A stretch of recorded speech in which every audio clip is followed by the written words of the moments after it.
Class. तो आज हम लोगों ने चैप्टर नंबर 3 स्टार्ट करना है, that is input and output devices. सबसे पहले हम बात करते हैं कि what is input and output. जो डेटा और इंस्ट्रक्शंस हम कंप्यूटर को प्रोग्राम में देते हैं इसे इट इज़ कॉल्ड इनपुट। और ये डाटा हमेशा हम इनपुट डिवाइसेस को यूज़ करते हुए प्रोवाइड करते हैं। There are several input device, keyboard, mouse, joystick, scanner, ये सारे के सारे इनपुट डिवाइस हैं। मगर कीबोर्ड को आप स्टैंडर्ड इनपुट डिवाइस बोलते हैं। स्टैंडर्ड इनपुट डिवाइस होने का मतलब है कि कीबोर्ड वो वाहिद डिवाइस है कि अगर आपके पास और कोई भी डिवाइस ना हो तो भी आप कीबोर्ड के थ्रू सारे इनपुट के ऑपरेशंस परफॉर्म कर सकते हैं। तो आप जब कीबोर्ड से इनपुट देंगे उसको हम स्टैंडर्ड इनपुट बोलेंगे, क्योंकि स्टैंडर्ड इनपुट डिवाइस क्या है? Keyboard. Now built in functions मैंने आपको बताए थे, print F, scan F, get C H, get H, get C H E, ये सारे के सारे बिल्ट इन फंक्शंस हैं। तो ये भी आप as an standard input use करते हैं in C language. Scan F किस लिए यूज़ होता है? इनपुट लेने के लिए यूज़ होता है। गेट एस का मतलब है गेट स्ट्रिंग, कि आप एक स्ट्रिंग जो है वो उस क्रैक कर रहे हैं। गेट सी एच का मतलब है गेट करेक्टर, और गेट सी एच ई का मतलब है गेट करेक्टर इको। ठीक है, तो बेसिकली ये सारे के सारे क्या हैं? ये इनपुट फंक्शंस हैं जो प्रोग्राम के अंदर डाटा देने के लिए इस्तेमाल किए जाते हैं। उसके बाद जनाब दूसरी बात करते हैं हम आउटपुट की। आउटपुट का मतलब है the processed form of input. Input के ऊपर जब प्रोसेसिंग कर दी जाए उसको हम क्या बोलते हैं? आउटपुट बोलते हैं। तो ऑब्वियसली बात है, जैसे इनपुट डिवाइसेस के थ्रू दी जाती है, आउटपुट हमेशा आउटपुट डिवाइसेस के थ्रू दी जाती है। और स्टैंडर्ड आउटपुट डिवाइस आपके पास क्या है? मॉनिटर। तो जो भी आउटपुट मॉनिटर पे शो की जाएगी उसको क्या बोलेंगे हम? स्टैंडर्ड आउटपुट बोलेंगे। सी लैंग्वेज के अंदर जो बिल्ट इन फंक्शंस आउटपुट के लिए यूज़ होते हैं, that is print F. Print F का मतलब है प्रिंट फंक्शन, और पुट एस का मतलब है पुट स्ट्रिंग। ये हमेशा स्ट्रिंग को इन आउटपुट के अंदर शो करवाने के लिए यूज़ होगा। नाउ हमने डिटेल में पढ़ना है आगे use of print F function. Print F function is use to send output of the program towards monitor. Print F हमेशा क्या करता है? आउटपुट को मॉनिटर की तरफ भेजने के लिए यूज होता है। जो भी आउटपुट आप मॉनिटर की तरफ भेजेंगे वो डिस्प्ले कर दी जाएगी, चाहे वो टेक्स्ट हो, चाहे वो कॉन्स्टेंट हो, चाहे वो किसी वेरिएबल की वैल्यू हो, वो हमेशा किसके ऊपर डिस्प्ले कर दी जाएगी? मॉनिटर के ऊपर। अब जो आपके पास मॉनिटर है वो बेसिकली आपके पास प्रोग्राम के अंदर किसी भी किस्म की आउटपुट को शो करवा सकता है। नाउ आप जब प्रिंट एफ को यूज़ करते हैं तो the format of using print F function it is use in a desired format. अगर आप फॉर्मेट फॉलो नहीं करेंगे तो आपका फंक्शन जो है वो गलत हो जाएगा। तो आप it is also called formatted output function. It is a library function defined in stdio.h header file. stdio.h header file अगर आप ऊपर इंक्लूड नहीं करवाएंगे तो आप प्रिंट एफ फंक्शन यूज़ नहीं कर सकते। जैसे कि आप यहाँ पे देख सकते हैं, print F then string. String का मतलब है वो लाइन जो आप डिस्प्ले करवाना चाहते हैं वो हमेशा आप कोमास के अंदर लिखेंगे। फॉर एग्जांपल मैं यहाँ पे लिखूँ प्रिंट एफ एंड यहाँ पे मैं लिख दूँ हेलो। तो ये जो मैंने हेलो लिखा है ये मेरे पास डिस्प्ले हो जाएगा इन आउटपुट स्क्रीन। लास्ट में हमेशा आपने सेमीकोलन लगाना है। द सेकंड इज कि हमने किसी वेरिएबल की वैल्यू शो करवानी है, तो वेरिएबल की वैल्यू शो करवाने के लिए आप लिखेंगे print F bracket string. String का मतलब है ऐसी ही स्ट्रिंग जो एज इट इज शो होगी, जो हमेशा कोमास में आएगी। Then arguments. आर्गूमेंट्स का मतलब है आपके पास वेरिएबल्स।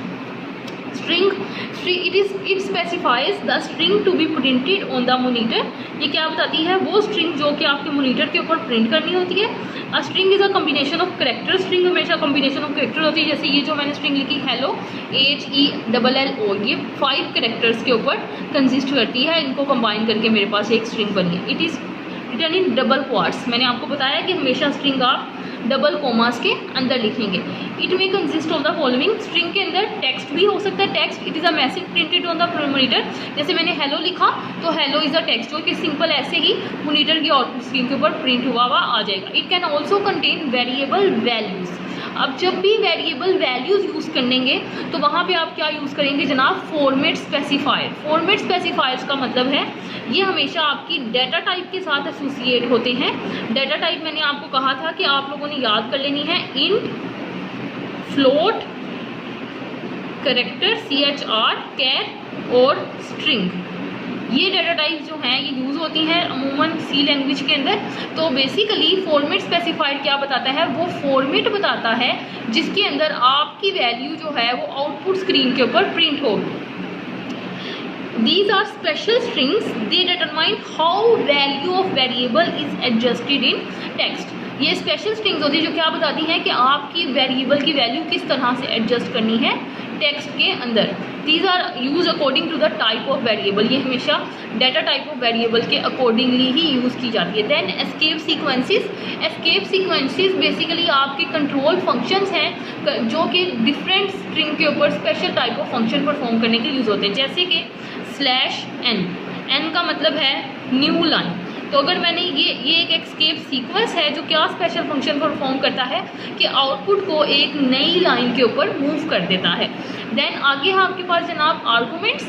आर्गूमेंट्स का मतलब है आपके वेरिएबल, कांस्टेंट और एक्सप्रेशन जिनकी वैल्यू आप मॉनिटर के ऊपर प्रिंट करवाना चाहते हैं। तो आप एक से ज़्यादा आर्गूमेंट्स भी यूज़ कर सकते हैं, but they must be separated by commas. The value of the arguments are adjusted in text according to format specified. अभी आपने बात याद रखनी है कि हमेशा जो आपके वेरिएबल होंगे, जितने वेरिएबल होंगे उतने ही फॉर्मेट स्पेसिफायर्स आप लगाएंगे। For example the value of first argument adjusted in first text at the place of first format specifier and so on. अब आर्गूमेंट्स का यूज़ जो है वो ऑप्शनल है, आप सिर्फ और सिर्फ स्ट्रिंग मैसेज भी डिस्प्ले करवा सकते हैं। जैसे ये लिखा हुआ है प्रिंट एफ और कॉमा में लिखा हुआ है हेलो फ्रेंड। तो जब आपकी आउटपुट आएगी तो आउटपुट के अंदर क्या लिखा हुआ आएगा, हेलो फ्रेंड्स। उसके बाद जनाब हमने आगे पढ़ना है डैट इज़ फॉर्मेट स्पेसिफायर्स। मैंने आपको बताया फॉर्मेट स्पेसिफायर क्या बताते हैं, वो फॉर्मेट बताते हैं जिसके अंदर आपकी वैल्यू मॉनिटर स्क्रीन के ऊपर डिस्प्ले होगी। तो basically they describe the format in which the value to be display on the monitor screen. Format specifier हमेशा परसेंटेज के साइन के साथ स्टार्ट होते हैं, मतलब कि हमेशा आप परसेंटेज लिखेंगे और देन आगे आप फॉर्मेट स्पेसिफायर लिखेंगे। It is also use to specify the format according to which the value will be display on the device और read from an input device. अब इसका जनरल सिंटैक्स क्या है, परसेंटेज का साइन लगाना है आपने। साइन लगाने के बाद आपने फ्लैग फील्ड विथ लिखनी है। फ्लैग का मतलब है उस फॉर्मेट स्पेसिफायर का special character. Then field with का मतलब है कि वो मॉनिटर स्क्रीन के ऊपर कितनी जगह लेगी, 1 लाइन लेगी, 2 लाइन लेगी, प्रिसीजन कन्वेंशन करेक्टर। नाउ हम देखते हैं कि इनको डिटेल में। तो सबसे पहले हम बात करते हैं जनाब फ्लैग की। तो percentage specify the beginning of format specifier. जैसे ही आपने परसेंटेज लगा दिया कंपाइलर को पता लग जाएगा कि अब आप क्या लिखने वाले हैं, फॉर्मेट स्पेसिफाई लिखने वाले हैं। फ्लैग माइनस और प्लस सिंबल, माइनस और plus symbol can be used as flag और ये हमेशा ऑप्शनल है, इसको हम वैसे प्रोग्राम में यूज़ नहीं करते, ये ऑप्शनल है। Plus is use to display a plus sign and positive number. Plus जो अगर आपने प्लस लगा दिया तो इसका मतलब है कि जो भी वैल्यू आपने डिस्प्ले करवानी है उसके साथ प्लस का साइन लगा हुआ आएगा और वो हमेशा पॉजिटिव नंबर ही होगा।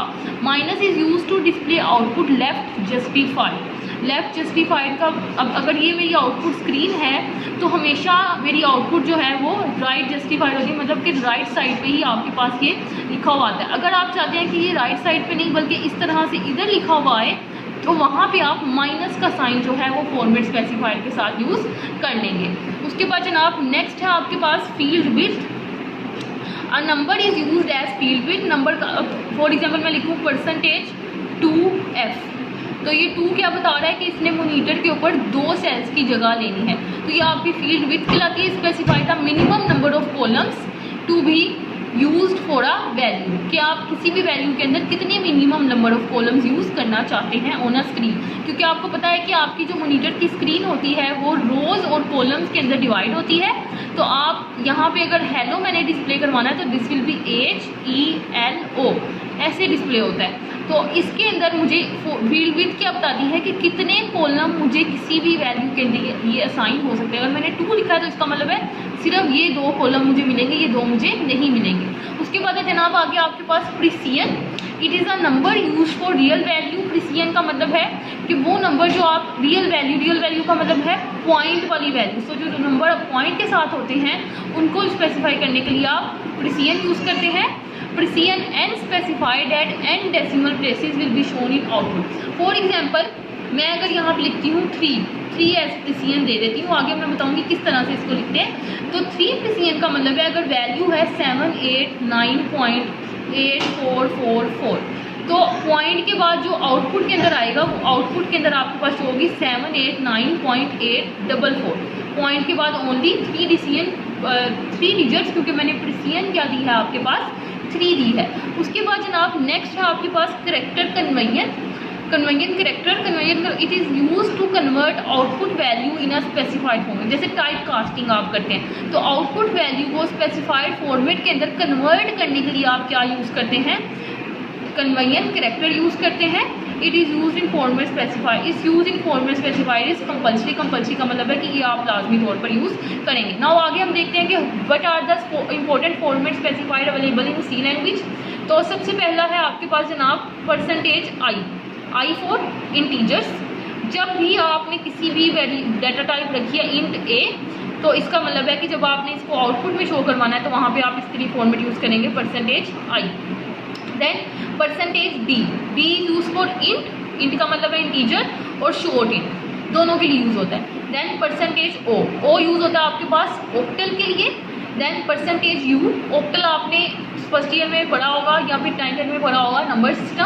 तो ऑक्टल का मतलब होता है base 8 number system. Then %u for unsigned integer.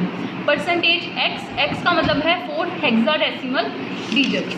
उसके बाद जनाब नेक्स्ट आपके पास है %x capital X, that is also use for hexadecimal. And %LD का मतलब है लॉन्ग और इंटीजर। %d आप यूज़ कर रहे थे शॉर्ट के लिए, वैसे ही %LD आप यूज़ करेंगे लॉन्ग इंटीजर के लिए। उसके बाद दूसरी चीज़ आपके पास फ्लोटिंग पॉइंट, मतलब कि अगर आपने पॉइंट वाला नंबर यूज़ किया वहाँ पे कौन कौन सा फॉर्मेट लग सकता है। सबसे पहले आपके पास %f for float.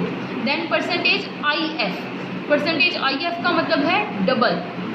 Then %E का मतलब है float double exponent location. Then %capital E with real value E notation.